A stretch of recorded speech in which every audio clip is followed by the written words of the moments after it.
DM साहब को क्या करना है? जी, मैं डीएम साहब के पास अपनी फरियाद लेकर के आई हूँ कि रोज प्रतिदिन में मुझे मानसिक रूप से टार्चर किया जा रहा है। मेरे परिवार के खिलाफ में षड्यंत्र रचा जा रहा है, मेरे खिलाफ में षड्यंत्र रचा जा रहा है। और ये षड्यंत्र के सूत्रधार जो है वो आदरणीय हमारे पूर्व सांसद सुब्रत पाठक जी, जिन्होंने हमारे गेस्ट हाउस को लेकर के हमें ये कहा कि हम भूमाफिया हैं। मैं आप सब लोगों को ये बात को अवगत करा देती हूँ कि हमारी जितनी भी जमीनें हैं 35-40 बीघे से ज्यादा जमीन नहीं, और जिसमें हम मेरे खुद के नाम पे सिर्फ 3 बीघे जमीन है। और 3 बीघे जमीन वाली महिला कैसे भूमाफिया हो सकती है? और 35-40 बीघे की जमीन में हम मेरे ससुर साहब, मेरी सासू माँ, मेरे हस्बैंड और मेरे देवर देवरानी 6 लोग आते हैं। इतनी सी जमीन में कैसे लोग भूमाफिया हो जाते हैं? जो ये बड़ा उससे कह रहे हैं कि चपुन्ना के भूमाफिया। और रही बात मेरे गेस्ट हाउस की, राधा रानी गेस्ट हाउस की, तो आज इन्हें ये पर लग रहा है कि वो हमने सरकारी भूमि में बनाया है, अवैध जमीन पे कब्जा किया है।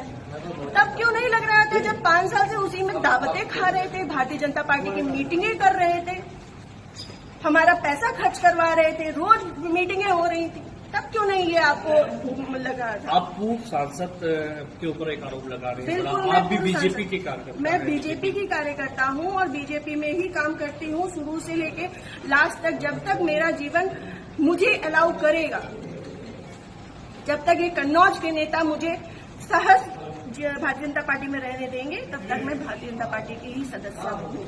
पार्टी में आपने उच्च पद के लोगों से शिकायत की है? मैंने ये इस विषय के बारे में यहाँ से लेके प्रदेश अध्यक्ष तक को सबको सारी बातें पता है। और आज से नहीं पता है, ये पिछले 2 सालों से पता है। मेरे पिताजी, मेरे ससुर साहब, मेरे हस्बैंड, हम सब लोगों के लिए हत्या तक का मतलब षड्यंत्र रचा जा चुका है, और विगत के चुनाव के निर्णय के बाद ही रचा गया। पिछली 4 जून को रिजल्ट आया है, पिछली 3 जून को ये हमारे गांव गए थे। हमारे गांव जाकर के इन्होंने, हमारे राइवल्स हैं जो, उनके घर जाकर के इन्होंने 2 घंटे की बैठक रखी जिसमें षड्यंत्र रचा गया। और उसके बाद ही उसी दिन इनके एक प्रमुख कार्यकर्ता कहिए, चमचे कहिए, कुछ भी कहिए, वो जीतू त्रिपाठी, उन्होंने मेरे ससुर साहब को फोन किया, जिसकी मैं रिकॉर्डिंग आप सबको भेजूंगी और चाहूंगी कि मीडिया में आप चलाएं।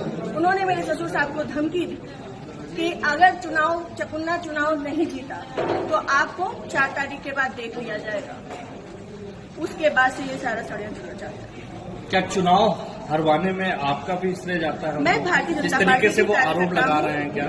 वो कुछ भी कहे, वो तो ये भी कह रहे हैं कि भाई नया त्रिपाठी ने 20 लाख रुपए ले लिए थे सपा से।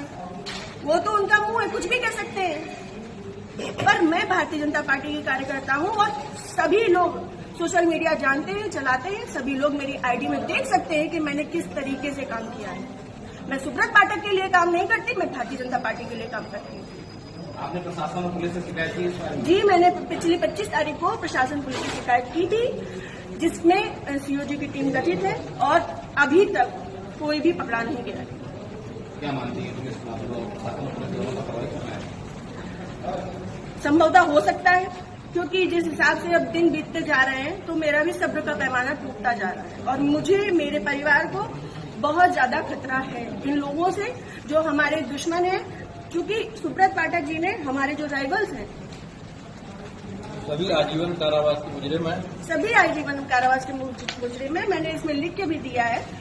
संदीप तिवारी, प्रदीप तिवारी, मनोज अग्निहोत्री, ये बलात्कारी केस पे और आजीवन कारावास, गैंगस्टर, इन पे सब तरीके की धाराएं लग चुकी हैं ऐसे लोगों के साथ में। और जिसको इन्होंने हम लोगों की सुपारी दी है, अखिलेश यादव उर्फ छक्की, वो इनके, हाँ, यहाँ ठटिया का ही निवासी है, गांव झुआ। वो इन लोगों के साथ में, सुब्रत पाठक के साथ में भी जेल में रहा है और इन लोगों के साथ में भी जेल में रहा है और अभी फरार है। और इन लोगों की मोटरसाइकिल भी उनके पास है, अभी तक वो भी बरामद नहीं है। ये लोग सिर्फ मेरा मानसिक, शारीरिक और चारित्रिक शोषण करते आ रहे हैं 2 साल से। मैं 3 साल से मैं बहुत ज्यादा परेशान हो चुकी हूँ। अब ये चीजें नहीं होंगी। आज आपने जिलाधिकारी से बातचीत की, क्या उन्होंने आश्वासन दिया? उन्होंने मुझे पूर्ण आश्वासन दिया है कि इस पे निष्पक्ष जांच होगी, क्योंकि हमारे पास रिकॉर्ड्स भी हैं, हमारे पास सबूत भी हैं और बहुत सारी चीजों के सबूत हैं। समय आने पे मैं वो सब आपके सामने रखूंगी।